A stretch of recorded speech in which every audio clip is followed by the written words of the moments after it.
Hello बच्चों, स्वागत है आपका हमारे YouTube channel golden class Rampur में। तो आज वीडियो में हम पढ़ने वाले हैं क्लास 10 के मैथ के प्रश्नावली 5.3 का क्वेश्चन नंबर 17 और 18। तो चलिए शुरू करते हैं। 5.3 का क्वेश्चन नंबर 17। तो 17वां क्वेश्चन में दिया हुआ है कि एक स्कूल के विद्यार्थियों ने वायु प्रदूषण कम करने के लिए स्कूल के अंदर और बाहर पेड़ लगाने के बारे में सोचा। यह निर्णय लिया गया कि प्रत्येक कक्षा का प्रत्येक अनुभाग अपनी कक्षा की संख्या के बराबर पेड़ लगाएंगे। उदाहरणार्थ, कक्षा 1 का एक अनुभाग एक पेड़ लगाएगा और कक्षा 2 का एक अनुभाग 2 पेड़ लगाएगा और कक्षा 3 का एक अनुभाग 3 पेड़ लगाएगा इत्यादि। और ऐसा कक्षा 12th तक यानी कि कक्षा 12 तक चल रहा है, ठीक है। और प्रत्येक कक्षा में 3 अनुभाग है। तो इस स्कूल के विद्यार्थियों द्वारा लगाए गए कुल पेड़ की संख्या बताइए। अब यहाँ जो क्वेश्चन है थोड़ा सा भाषा इसमें ज़्यादा है तो आपको थोड़ा कन्फ्यूजन लगेगा, लेकिन क्वेश्चन बहुत ही आसान है। आप यहाँ समझिए कि 1 से लेकर के और 12th तक के जितने भी स्टूडेंट हैं वो सभी स्टूडेंट को पेड़ लगाना है। और प्रत्येक स्टूडेंट अपने क्लास के अनुसार यानी कि क्लास 1 का स्टूडेंट 1 पेड़ लगाएगा, क्लास 2 का स्टूडेंट 2 पेड़ लगाएगा, क्लास 3 का स्टूडेंट 3 पेड़ लगाएगा। और शर्त यहाँ एक और है कि प्रत्येक क्लास में 3 अनुभाग है, मतलब कि 3 सेक्शन है प्रत्येक क्लास में, ठीक है। तो क्लास 1 के एक अनुभाग 1 पेड़ लगाएगा और जबकि उसमें 3 अनुभाग है तो टोटल पेड़ की संख्या कितना हो गया? 3, यानी कि क्लास 1 के लिए पेड़ की संख्या 3 हो गया। फिर क्लास 2, अब क्लास 2 वाला जो है वो एक अनुभाग 2 पेड़ लगाएगा, ठीक है। और क्लास 2 में भी 3 अनुभाग है तो इसका पेड़ की संख्या कितना हो गया? 6। इसी प्रकार जो है 12th तक, क्लास 12 तक बढ़ते जाएगा और हमें पता करना है कि कुल पेड़ों की संख्या कितना है। तो बहुत ही आसान क्वेश्चन है। सबसे पहले हम लिख लेंगे जो दिया हुआ क्वेश्चन में। सबसे पहले हम लिखेंगे कि कक्षा 1 द्वारा लगाए गए पेड़। तो कक्षा 1 द्वारा लगाए गए पेड़, अब हमने पढ़ा था कि जितना कक्षा होगा उसके अनुसार उसे पेड़ लगाना है। तो कक्षा 1 यानी कि प्रथम कक्षा के लिए 1 पेड़ लगाना है और प्रत्येक में 3 अनुभाग है तो हमें इसे 3 से गुना कर देना है। तो पेड़ की संख्या कितना हो गया? 3, ठीक है। फिर कक्षा 2 द्वारा लगाए गए पेड़, अब कक्षा 2 का प्रत्येक अनुभाग 2 पेड़ लगाएगा और 3 अनुभाग है तो इसमें भी कितना हो गया? ये 6। फिर इसी प्रकार क्या हो जाएगा?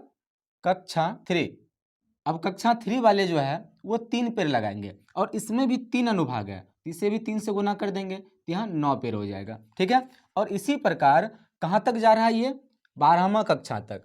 तो हम क्या लिख देंगे कि कक्षा 12 द्वारा लगाया गया पेड़, तो कितना हो जाएगा? ये कक्षा 12 वाला जो है वो 12 पेड़ लगाएगा, लेकिन इसमें भी 3 अनुभाग होगा तो इसे भी 3 से गुना कर देंगे तो ये हो जाएगा 36। तो इसे हम एपी के रूप में पहले लिख लेंगे। तो फिर इसका एपी क्या हो जाएगा? लिखेंगे इसलिए एपी क्या बनेगा यहाँ पर? जैसे प्रथम जो कक्षा का जो पेड़ है उसे हम पहले लिखेंगे 3, फिर दूसरे कक्षा का पेड़ 6 और तीसरे कक्षा का पेड़ 9 और इसी प्रकार बढ़ते जाता है। और अंतिम कक्षा मतलब कक्षा 12 का जो पेड़ है वो कितना है? 36, ठीक है। और हमें इसी प्रकार के क्रमबद्ध सभी पेड़ों की संख्या का योग ज्ञात करना है आपको, ठीक है। तो यहाँ पर देखिए कि इस एपी का प्रथम पद हमारे पास क्या आ रहा है? प्रथम पद मतलब कि ए 3 है, ठीक है। और सर्वांतर डी जो हो जाएगा, ये इसका सूत्र क्या होता है? A2 minus A1। तो A2 यहाँ पर आप देख सकते हैं क्या है? 6 और A1 कितना है? 3। इस दोनों को माइनस करेंगे तो आ जाएगा ये 3। तो D का मान हो गया और जो अंतिम पद हमारे पास दिया हुआ है इसे हम AN कहेंगे। तो N हमारे पास आ गया 36, ठीक है। और हमारे पास कह रहा है कि कितना है? ये टोटल 12th कक्षा है तो N का भी मान हो जाएगा कितना? 12, ठीक है। अब हमें SN निकालना है। बहुत ही आसान क्वेश्चन है। तो SN का सूत्र क्या हो जाएगा? N/2 into A plus L। तो यहाँ पर ये वाला सूत्र लगाएंगे क्योंकि हमारे पास अंतिम पद जो है वो दिया हुआ है, ठीक है। N को ही हम अंतिम पद L कहते हैं, ठीक है। N का मान दिया हुआ है 12, तो यहाँ पर लिख लेंगे 12/2 और फिर A मतलब प्रथम पद हमारे पास कितना दिया हुआ है? 3, तो 3 हो गया। L मतलब अंतिम पद कितना है? 36।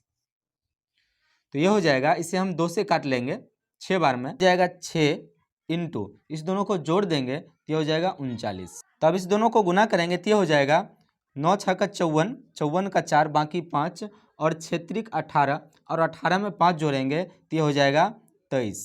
ठीक है, यानी कि कुल पेड़ों की संख्या कितना हो रहा है 234। ठीक है, तो लास्ट में हम लिख लेंगे यहाँ पर कि अतः कुल पेड़ों की संख्या बराबर 234 हो गया, ये हमारा आंसर। ठीक है, इसी प्रकार अगला जो क्वेश्चन है सेम टू सेम इसी पर आधारित है और उसमें भी इसी प्रकार संख्या बढ़ते जाता है। ठीक है, तो अगला क्वेश्चन है क्वेश्चन नंबर 18। तो 18वां क्वेश्चन में दिया हुआ है कि केंद्र ए से आरंभ करते हुए बारी बारी से केंद्र ए और बी को लेते हुए त्रिज्याएं 0.5 सेंटीमीटर, 1.0 सेंटीमीटर, 1.5 सेंटीमीटर और 2.0 सेंटीमीटर वाले उत्तरोत्तर अर्धवृत्तों को खींच करके एक सर्पिल बनाया गया है, जैसा कि आप आकृति 5.4 में दर्शाया गया है। ठीक है, आप यहाँ देख सकते हैं कि आपको आकृति मिल जाएगा जो क्वेश्चन में दिया हुआ है और कह रहा है कि 13 क्रमागत अर्धवृत्तों के से बने इस सर्पिल का कुल लंबाई बताइए। आप जो यहाँ चित्र देख रहे हैं इस चित्र में आपको दर्शाया गया है और प्रत्येक सर्पिल जो है वो अर्धवृत्ताकार है और इस अर्धवृत्ताकार के जो भाग हैं इसके परिधि का योग हमें निकालना है। यहाँ पर कुल 13 अर्धवृत्त है और प्रत्येक अर्धवृत्त का हमें परिधि निकालना है और सभी परिधियों के लंबाई को जोड़ देंगे तो कुल लंबाई हमें निकल जाएगा। ठीक है, पहले हम इस क्वेश्चन को समझ लेते हैं पहले ठीक से। अब जो यहाँ पर चित्र दिया हुआ है पहले हम इस चित्र को समझते हैं। जैसे ये चित्र है इसमें यहाँ पर दिया हुआ है कि एक जो है केंद्र ए है और दूसरा केंद्र बी है।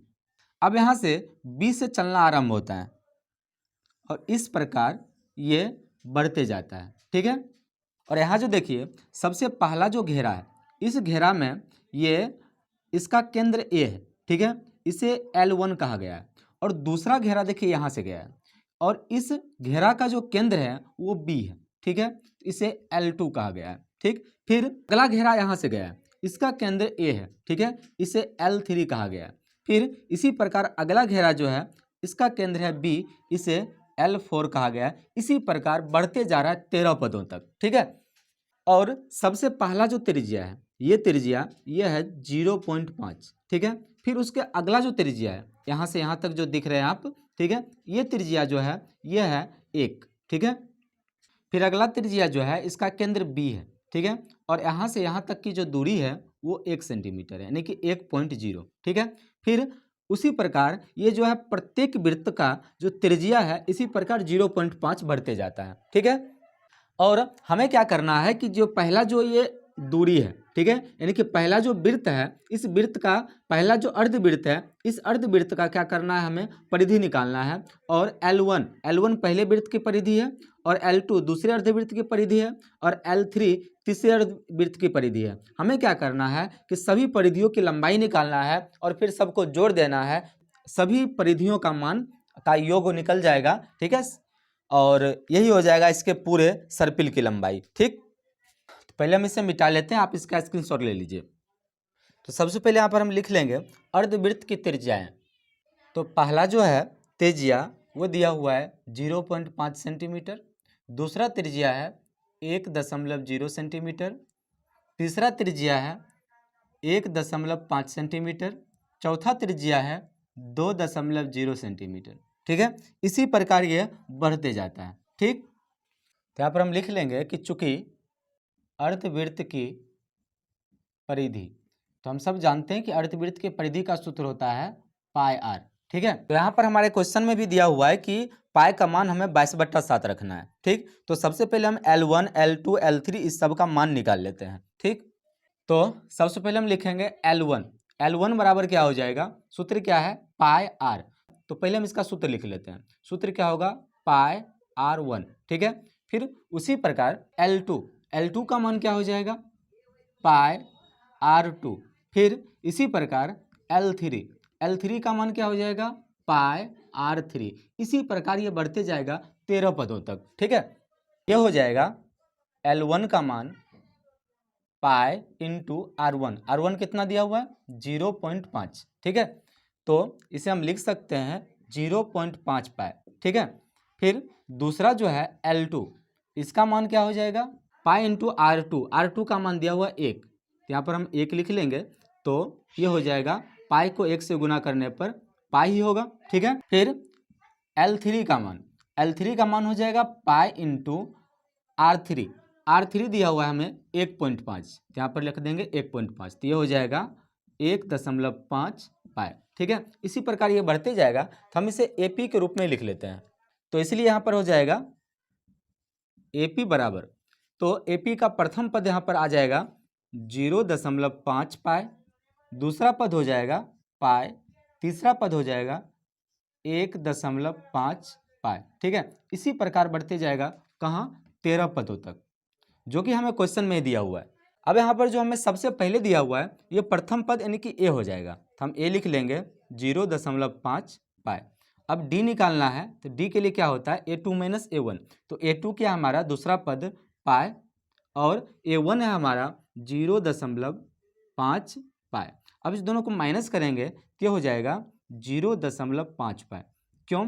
क्योंकि पाई के पीछे कुछ नहीं तो 1 है। अब हम 1 में से 0.5 को माइनस करते हैं तो ये 0.5 ही आता है, ठीक है। और फिर इसी प्रकार n का मान हमारे पास आ जाएगा 13, क्योंकि पदों की संख्या हमारे पास 13 दिया हुआ है।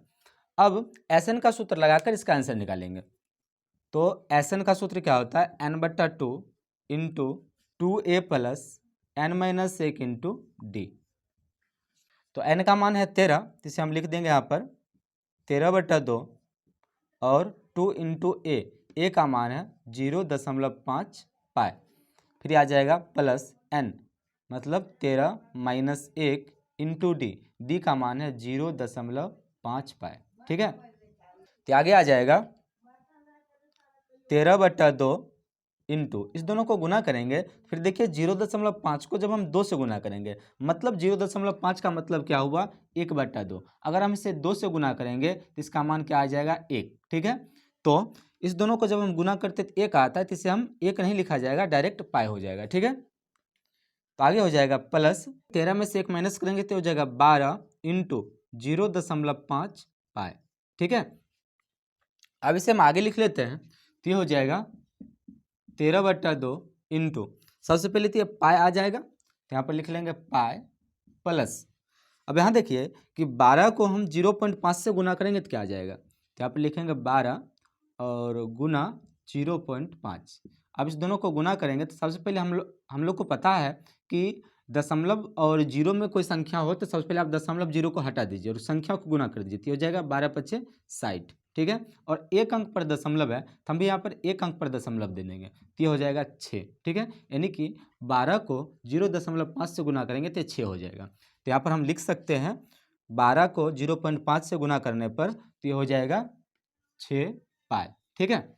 अब आगे हो जाएगा 13/2 इंटू 6 पाई और 1 पाई दोनों को जोड़ेंगे तो हो जाएगा 7 पाई, ठीक। आगे हो जाएगा 13/2 इंटू 7 इंटू पाई का मान क्या है 22/7, ठीक है। तो 7 से 7 कैंसिल हो जाएगा और इस 2 से इसे 22 को कैंसिल कर देंगे, तो आगे हो जाएगा हमारा 13 इंटू 11, इस दोनों को गुना करेंगे तो हो जाएगा 13 कम 13 बाकी 1, फिर 13 कम 13 और 13 1 14, ठीक है। ये हो गया हमारा आंसर, ठीक। तो यहाँ पर हम लास्ट में लिख सकते हैं कि अतः सर्पिल की कुल लंबाई हो जाएगा कितना आया है 143, तो हम इसे लिख देंगे 143 सेंटीमीटर। ये हो गया हमारा आंसर, ठीक है। इस प्रकार क्वेश्चन नंबर 18 पूरा हुआ, ठीक है। आपको वीडियो कैसा लगा हमें कमेंट में जरूर बताइए, और यदि आपको वीडियो पसंद आए तो वीडियो को लाइक करें, हमारे चैनल पर नए हैं चैनल को सब्सक्राइब जरूर करें। Thank you for watching.